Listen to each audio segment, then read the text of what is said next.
Welcome to my class today.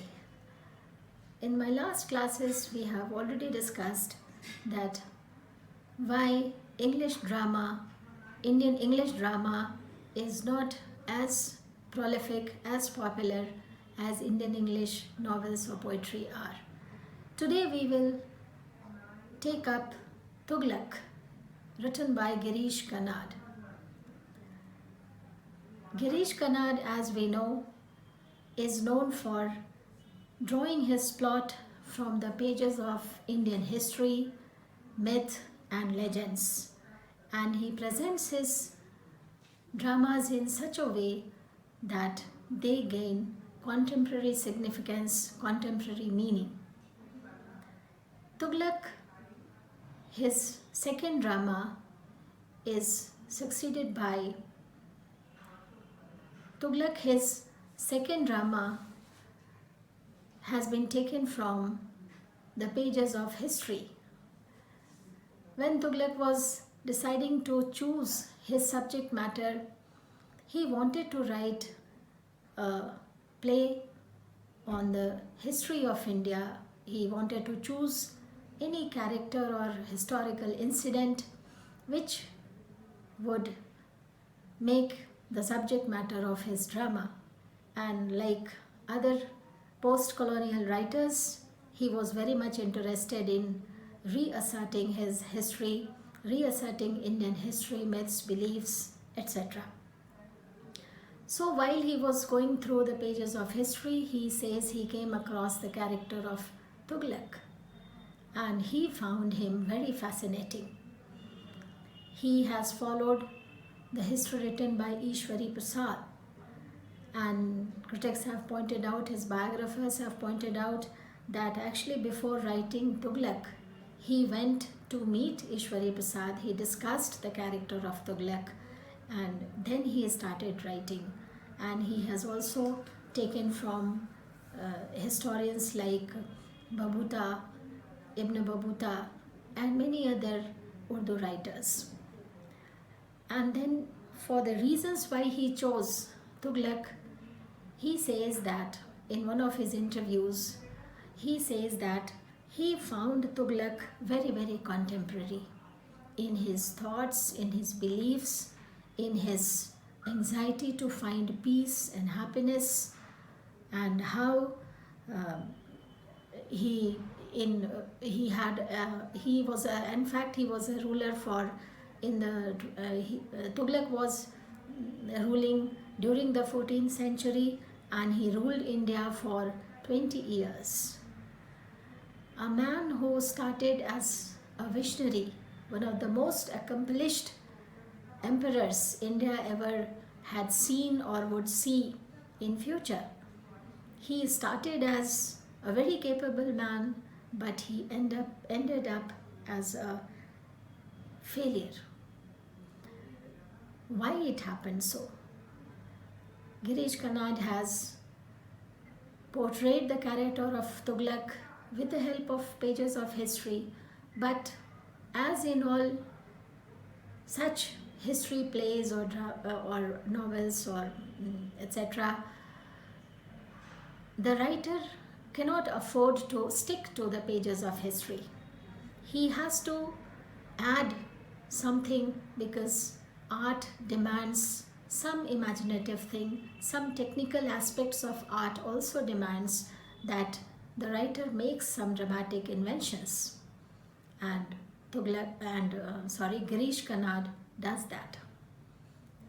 The basic things, the basic facts he has taken from the history pages, and the rest, like the character of the comic plot or the subplot, like Aziz and Ajam, are his creation. The stepmother is his creation, and the prayer scene is also one of his own creations.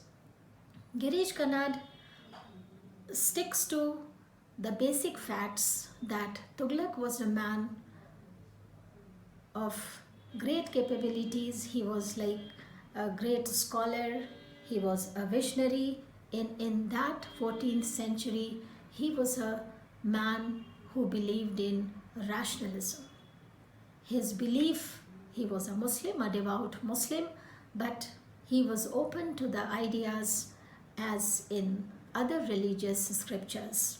It is a known fact that he used to have assemblies of other religious priests or philosophers, and they had open discussions. And we also know that during his age, jizya tax was abolished. And in the 14th century itself, he had a vision of a country where basically Muslims and Hindus live. He had a vision that how they can live in harmony for the welfare of all the people, for the prosperity of the whole country. But he was a man of contradictions. And during those days when Girish Kanad was writing in 1960s, this philosophy of existentialism was also very much in fashion, and people and psychology was also very much in vogue, and people who appeared to be mad and people who appeared to pursue something in search of happiness, they were also very much in fashion. People used to like to read about them. And Girish Kanad was fascinated by the character of Tughlaq. He very much possessed those features. He was, as I told you, the history says that Tughlaq was both a great scholar, liberal, having liberal religious views. He was a visionary. At the same time, he was impatient, he was cruel, and he had a feeling as if he knew the answer to every problem, and only he. These contradictions saw that within 20 years of his rule, he ended up like a failure. Both he and his country together went into a chaos. Before discussing it in detail, let us first see the plot. Just have a very brief reference to the plot, and there we will see how the characters are portrayed, what are the imaginative additions, and to what effect. Basically, Tughlaq is a monarch who has come to power murdering his father and his brother. Everybody seemed to know. His stepmother knows, his own mother knows, his mother has stopped talking to him. And he is depicted both as wise and fool, kind and cruel, impulsive as well as far-sighted. Two most important incidents, which are of course taken from the pages of history, are his decision to shift the capital, Delhi, to Daulatabad, and changing his currency, that is, the silver dinars were allowed to be exchanged with copper coins. And this decision, which was supposed to be a good economic measure in the face of country facing dire currency crunch because of his welfare schemes, people started counterfeiting copper coins. Actually, we have been shown that how this visionary was deceived by his own people. He was not allowed to succeed. His welfare measures were not allowed to succeed. Then we have also seen that how, in order to prove that he is a just ruler, he behaves very unjustly. He has been killing people. He has been saying things, preaching things which he himself does not practice. We see him how he took advantage of the prayer time to kill his own brother and father, and how when he was being it was plotted to murder him during the prayer time, he abolished the prayer times. The prayer sessions were abolished. No one was allowed to pray publicly. Then we have seen that in order to prove that he is a just ruler who is unbiased, who has got no religious bias, that how he ends up favoring non-Muslims at the cost of Muslims, and people started taking advantage of that.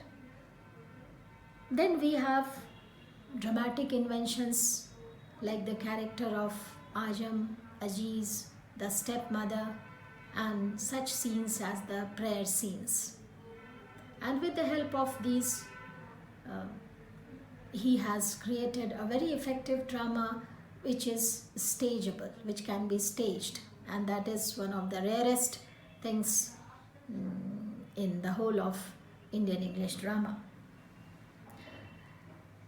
Tughlaq is not just a history play. It goes beyond a history play. The use of symbolism, irony, and humor make it a very modern play. For example, if we take up symbols, that the crowd that gathers in front of the Chief Justice of Delhi when a case is going on, a trial is going on against the government itself, the monarch itself.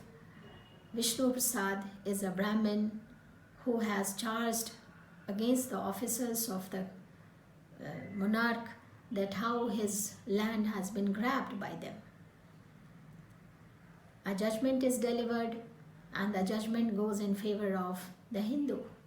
Later on we find that how Aziz, one of the minor characters, one of the figment of imagination, one of the imaginations of Tughlaq, we find that how Aziz, a Muslim washerman, he has disguised himself as Vishnu, and he has plotted and won the case, and the judgment is delivered, and the monarch not only accepts his fault, but in return the Brahmin is not only given back his land but money and also a post in the civil services to ensure his regular income. This was unjust, and this is proved by Aziz, the character of Aziz, which Girish Karnad has created, who is like a foil against the king himself. Now I was talking about symbols. Let's consider the use of symbol. The crowd which gathers in front of the Chief Justice of Delhi, that crowd is a mixture of Hindus and Muslims, the two main religious communities that reside in India. They kind of are microcosm of India.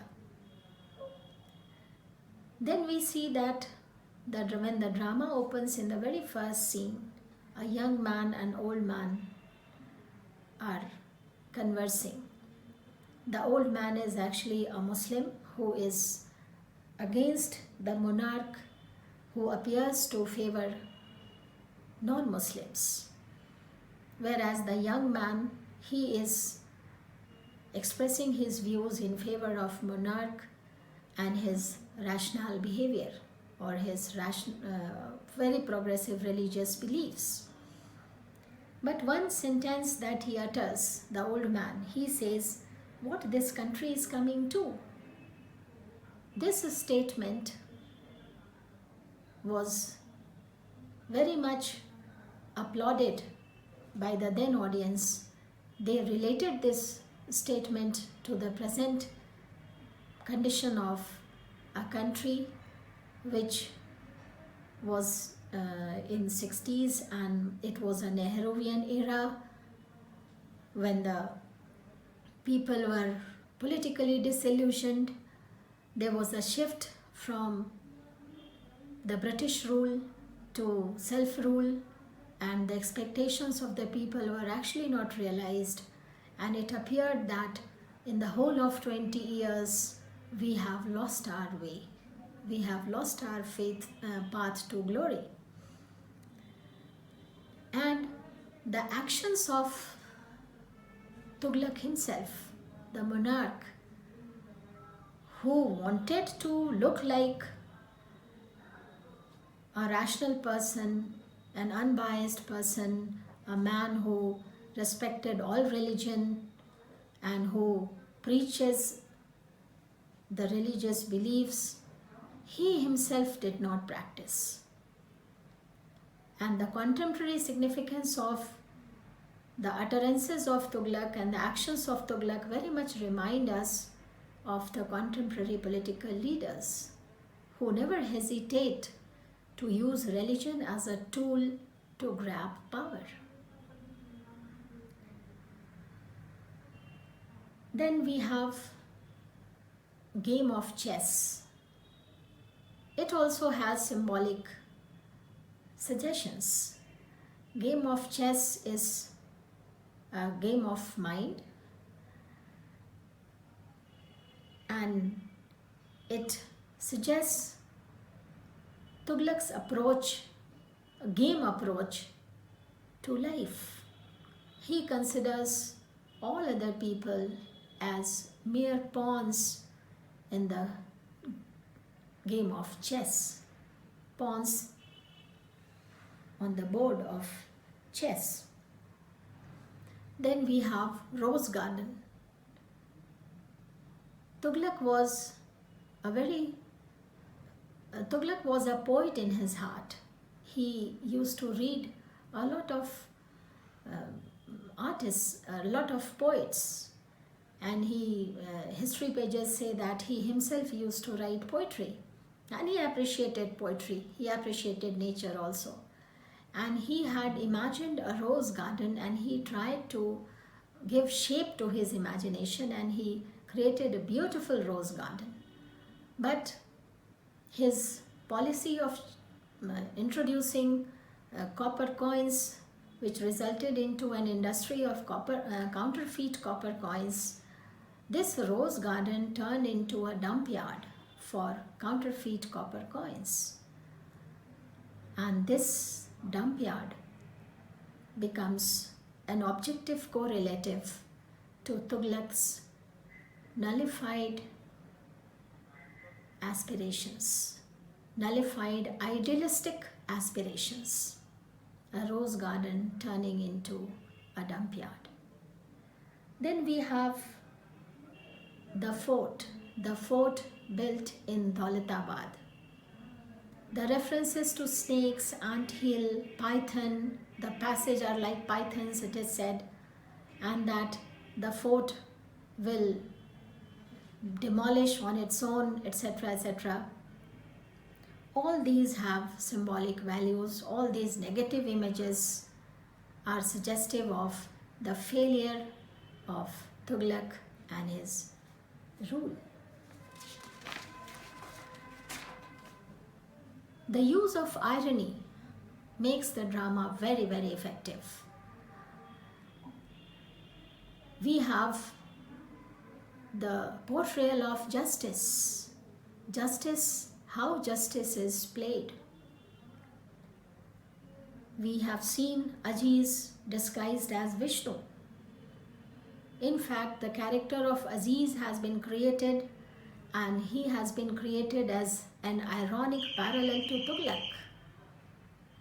As Tughlaq is adept in using things for his own purposes, Aziz has shown how he is capable of using all the schemes, all the welfare schemes of Tughlaq for his own ends. We have seen how when people were leaving from Delhi to Daulatabad, how he made money exploiting all the people, poor people, and when people were dying, he was making out to make money.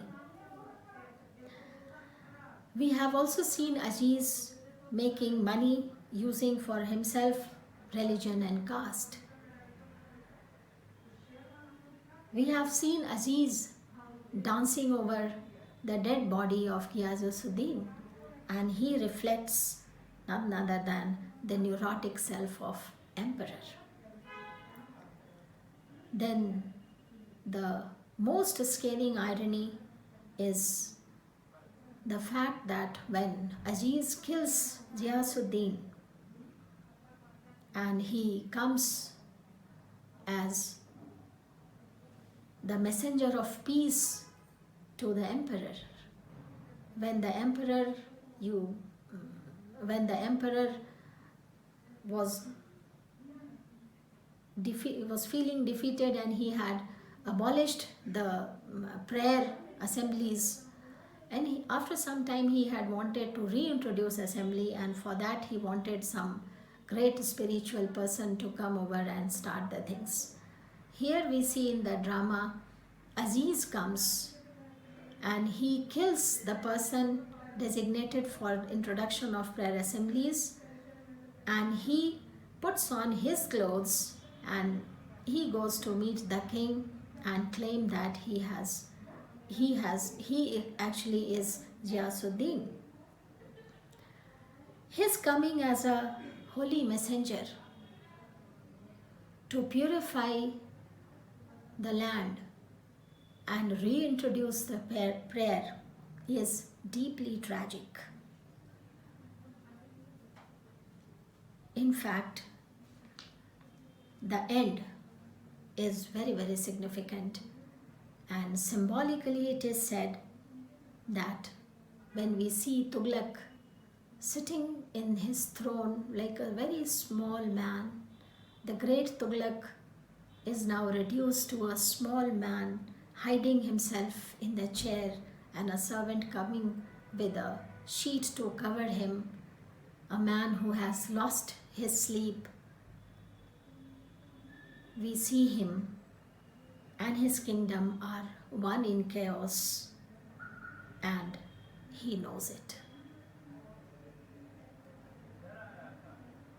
So we see that how, with the help of the dramatic tools, the tools of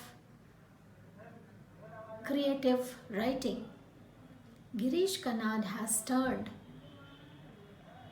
a history play into a contemporary modern play,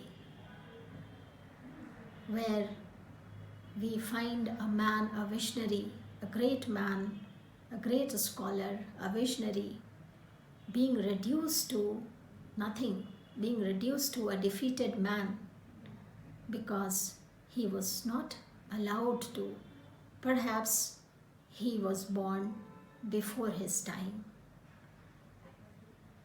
It is the tragic end that forces the people to the tragic fact that it is not very easy for a visionary to survive unless he himself is honest enough and the people around him let him be honest.